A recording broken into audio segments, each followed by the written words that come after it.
ASAP Reasons. But suppose 1 Timothy 2:12 is like the verses preceding it. Suppose that the principle behind what Paul tells women in verse 12 could equally be applied to men. If this is so, Paul is not encouraging conformity to gender roles, but to common Christian virtue. We found this to be true of verses 8 to 11, so it is reasonable to explore the possibility that it is also true of verse 12. The first thing to notice is that the word translated exercise authority over is not the normal word for authority in the New Testament.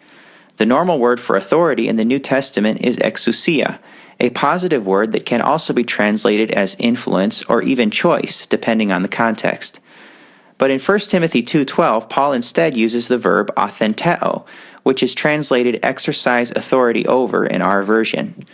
Unlike exousia, authenteo could be translated to usurp authority over, or better still, to dominate.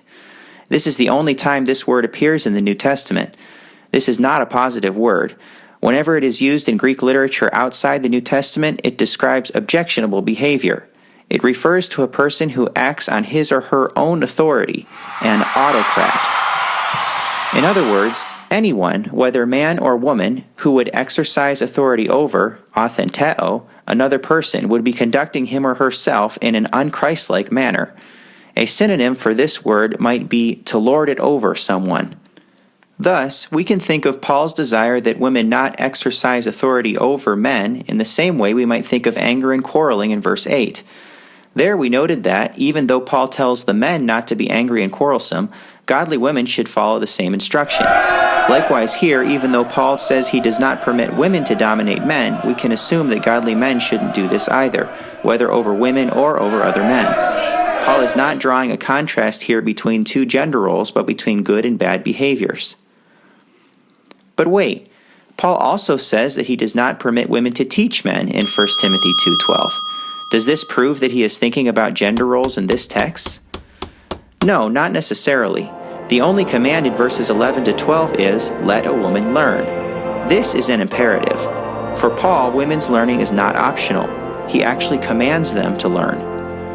However, he does not use the command form when he says, I do not permit a woman to teach. Instead, he uses the present tense. Paul is here describing his own practice in a specific context, which does not necessarily constitute a command to be applied for all time and in every situation. Another important factor that we have not mentioned is that Paul is especially concerned with false teaching in his letter to Timothy.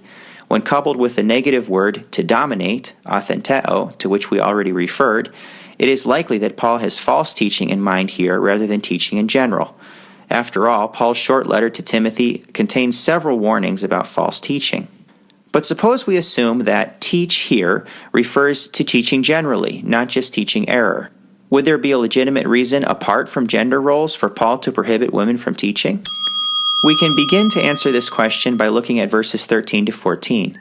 Interpreters who believe this text is about gender roles think that Paul's reference to Adam and Eve there is a way of pointing to a created hierarchy between the genders. However, there is a much more natural way to understand Paul's reference to Adam and Eve. If one looks back at Genesis 2, one finds that God gave the instruction about the tree of the knowledge of good and evil to Adam before Eve was created. This meant that Adam was expected to relay this instruction to Eve, who, presumably, was also responsible to learn it from Adam in quietness and full submission. But if one reads the dialogue between Eve and the serpent in Genesis 3, it appears that Eve has not learned well, because she inaccurately repeats God's instructions regarding the tree. We will look at this text in a future video. Hence, one can conclude both that Adam did not teach Eve well, and that Eve did not learn well from Adam. Paul's concern for the Ephesian women in 1 Timothy 2:12 is that they might fall into the same trap as Eve. Eve, unlike Adam, was deceived by the serpent. This had nothing to do with Eve's being a woman. Rather, it had to do with a combination of Eve's failure to learn and Adam's failure to teach her. Adam ate the fruit with his eyes wide open. His failure had nothing to do with deception. After all, he received his instructions directly from God. He knew exactly what he was doing. He sinned deliberately and knowingly. Eve, on the other hand, was deceived by the serpent.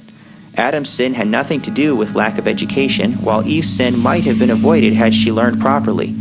This is why Paul uses her as an example instead of Adam, because she is an example of a person whose sin might have been avoided had the proper learning taken place. Perhaps we should mention that proper education cannot, on its own, prevent sin. Indeed, Adam is proof of this.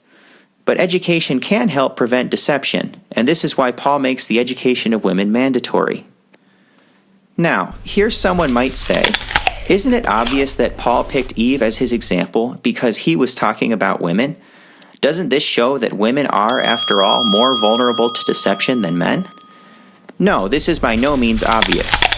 First of all, if Paul wanted to make the point that Eve is a special example of female weakness, one would expect him also to use Adam as an example of male weakness. But Paul neither here nor anywhere else in his writings warns men against the dangers of being like Adam.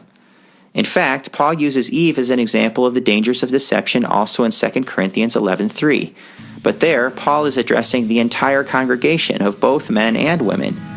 He writes, "But I am afraid that as the serpent deceived Eve by his cunning, your thoughts will be led astray from a sincere and pure devotion to Christ."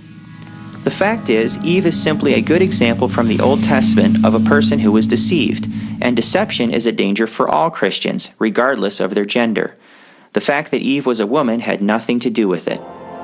Thus, Paul's practice of not permitting women to teach men may be easily explained by the context. First, everyone must learn. Here, women specifically ought to. Failure to do so leaves a person open to deception, just like it did for Eve. And second, no one should teach until he or she has learned. Paul is not prohibiting women from teaching simply because they are women. Nevertheless, he did expect them to learn before becoming teachers. For the time being, therefore, he was not permitting women to teach. When one thinks about it, it would be truly strange for anyone to command another person to learn but then prohibit her from teaching. In fact, this seems to go against the normal pattern encouraged in the New Testament, which elsewhere seems to expect people who learn to later become teachers. For example, Hebrews 5:12 says, "For though by this time you ought to be teachers, you need someone to teach you again the basic principles of the oracles of God." 2 Timothy 2:2 says, "And what you have heard from me in the presence of many witnesses, entrust to faithful people, who will be able to teach others also." The principle taught in 1 Timothy 2:12, therefore, can easily be applied both to men and women, along with all the other commands in 1 Timothy 2. Namely, a person should learn quietly and submissively first, before teaching others. To conclude, 1 Timothy 2:11-12 does not limit the ministry of women in the church due to their gender.